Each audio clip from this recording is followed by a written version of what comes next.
Good afternoon. Welcome back to my channel. This is Ria Palma Rogas, and I'm saying some things from the Bible and from the Holy Book, the Word of God from heaven.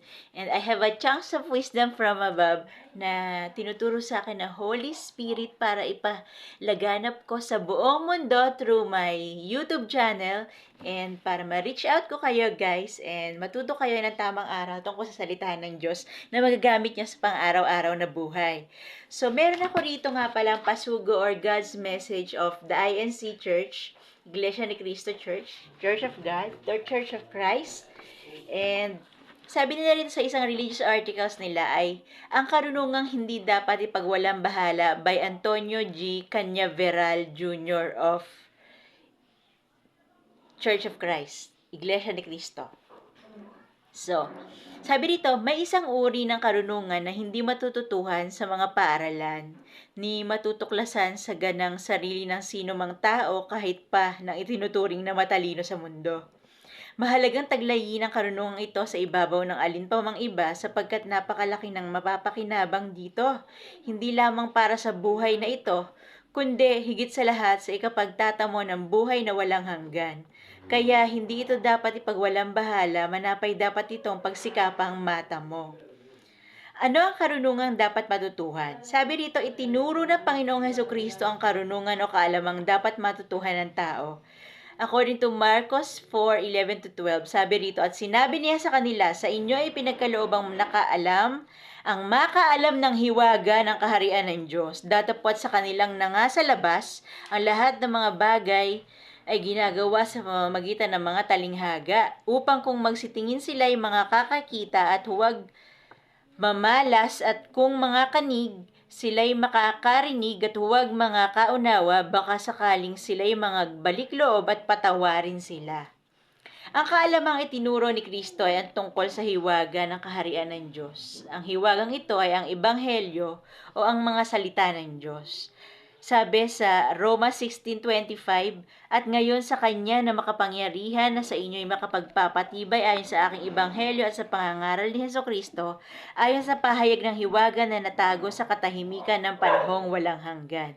Sabi rin sa 1 Corinthians 2:7-8, dahil ang ebanghelyo ay nakalihim sa hiwaga, hindi matutuklasan ng kahit sino, na lamang sa ganang kanyang sarili ang tunay na kahulugan nito. Itinuro ni Kristo na may pinagkalooban lamang na makaalam nito. At ang mga hindi naman pinagkalooban na makaalam kahit pa pag-aralan ng ebanghelyo ay hindi nakararating sa pagkakaalam ng katotohanan, according to 2 Timothy verse 3-7. Quite true. Ikapapahamak ang pakikinig sa mga tagapangaral na hindi pinagkalobang makaunawa ng ebanghelyo, sapagkat sinisansay ng 2 Pedro 3:16 o pinipilipit nila ang kahulugan ng mga salita ng Diyos. Ang tanging maituturo nila ay salig lamang sa palapalagay, opinyon, haka-haka at aral o utos lamang ng tao. Ang gayon ay ibang ebanghelyo o hindi tunay na mga salita ng Diyos according to Galatians 1:6-7. Kaya nawawalang kabuluhan ng pagsamba ng sino mang doon nagsasalig ng kanyang paglilingkod according to Matthew 15:9. Hallelujah, nabibless ako. Thank you, Lord. Kung gayon, ang dapat tanggapin at taglayin ay ang karunungan ng Diyos o ebanghelyo sa pagsangkapan sa mga pinagkaloobang makaunawa nito. At sino ang mga pinagkaloobang makaunawa nito? Ang pinagkatiwalaang mangaral ng mga salita ng Diyos dahil sila ang pinagkaloobang makaunawa ay ang kanyang mga sugo. Kaming, sabi nga sa 2 Corinthians 5:20, kami ngay mga sugo sa pangalan ni Kristo, na waring namamanhikan Diyos sa pamamagitan namin, kayo'y pinamamanhikan namin sa pangalan ni Kristo, na kayo'y makipagkasundo sa Diyos. Walang karapatang mangaral ng dalisay na ebanghelyo ang hindi sugo ng Diyos.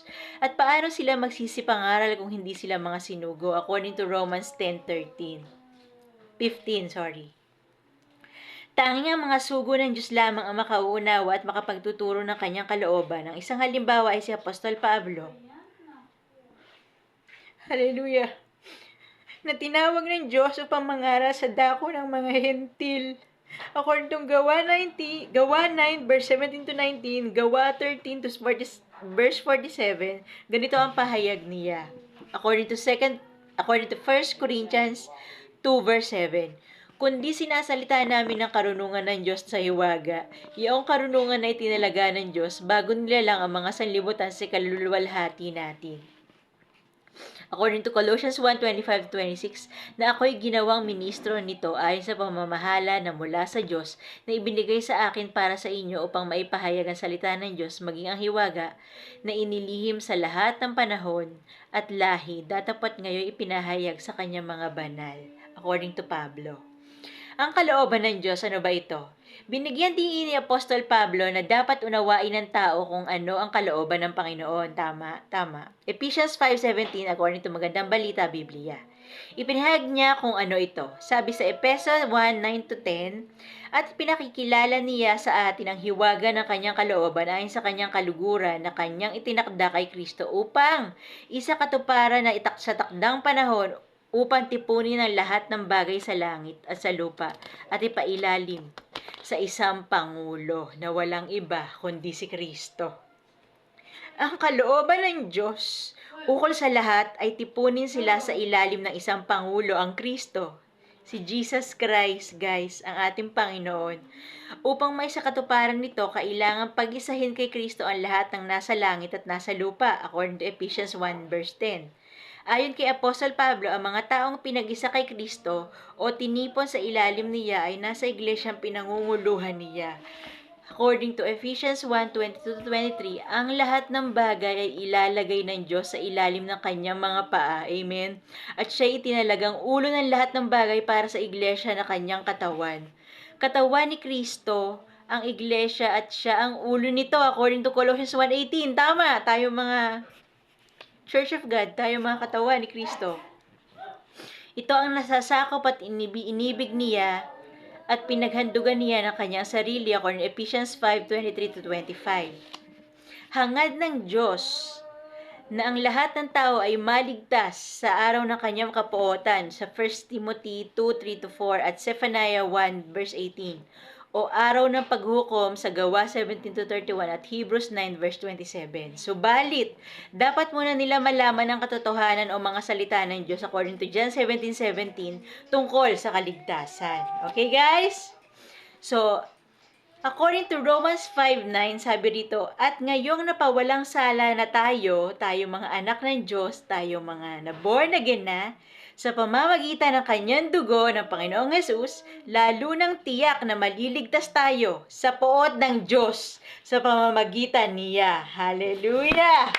So guys, kung babasahin niyo ang pasugo na ito ng bukal sa inyong kalooban, makikita niyo ang mensahe ng Diyos sa taksang katauhan na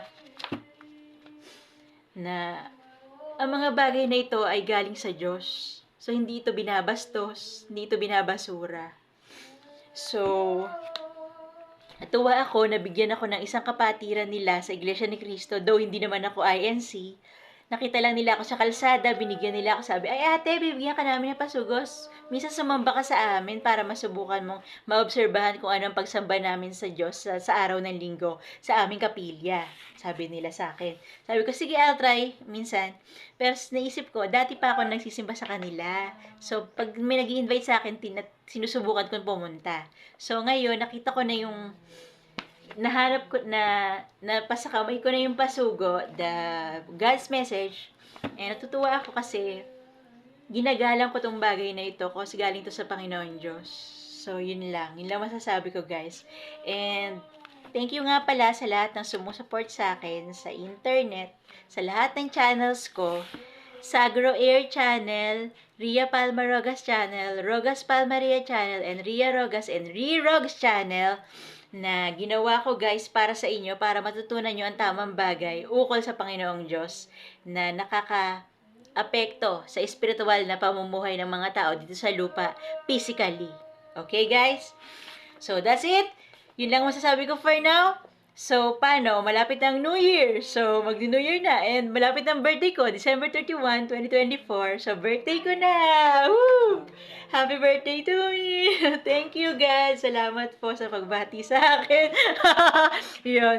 And, I pray na ang wish ko na lang sa mundo, world peace! No. Ang wish ko, makilala ng lahat ng tao ang tunay na Diyos and maisabuhay nila ang salita ng Diyos araw-araw. Kasi ito ang magliligtas sa kanila sa ginagawang kasalanan ni Satanas araw-araw sa isang tao. Kaya hindi nabibless ng Diyos ang buhay ng mga taong ito dahil puno ng kasalanan. Okay? So, importante na malaman nila ang katotohanan sa salita ng Diyos. Okay guys? Sa Biblia. Okay? So, that's it for now. This is Mami Yang wishing you the best in life. See you next time. Bye for now. Happy blessed week. So, medyo noche na. Bye everyone. Happy New Year.